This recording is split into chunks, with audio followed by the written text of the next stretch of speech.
Okay guys, so may mga nagtatanong tayo na followers kung paano yung process and kung ano yung mga available na financing natin na in-offer natin dito. So, start muna tayo sa ating reservation fee. So, ang reservation fee natin is 35,000 sa 3 bedrooms like Sophia, Antonina, and Christina.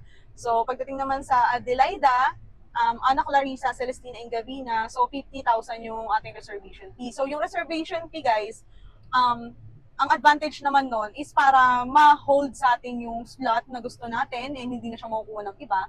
Yung iba is nag-online reservation. Most sa mga kliyente natin is OFW. So, yung iba, nagpapatripping dito kasama yung mga SPA na nila, which is yung mga relatives nila dito sa Pinas.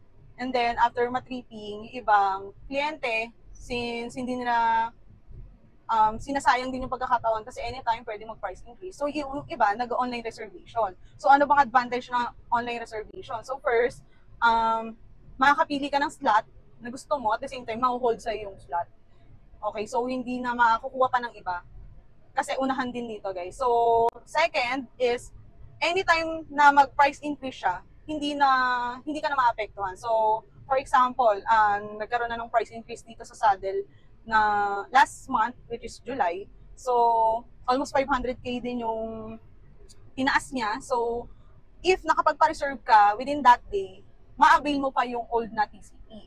So, for example, kay Sophia Expanded, or kay Antonina Expanded, kagaya nung sa last na client namin, na-avail niya pa yung Antonina Expanded 6.1, no? Nasa 6.1 siya. So, within that day, kailangan ma-reserve niya na yung slot para makuha niya pa rin yung old TCP. So, kinabukasan noon, nag-price drop na siya ng parang 6.6 yata. Kasi almost 500k yung tinaas. Ay, 6.6. Imagine, nagpa-reserve ka pa lang, pero tumaas na yung price value ng property mo. So, ayun yung advantage ng reservation. Ang pinaganda naman doon, flexible payment naman tayo. So, after ng reservation, 1 month after ng reservation, magsa-start yung down payment. So, yung down payment naman natin, guys, is flexible payment naman siya. So, pwede siya up to 24 months. So, pwede siya 2 years to pay yung down payment with no interest.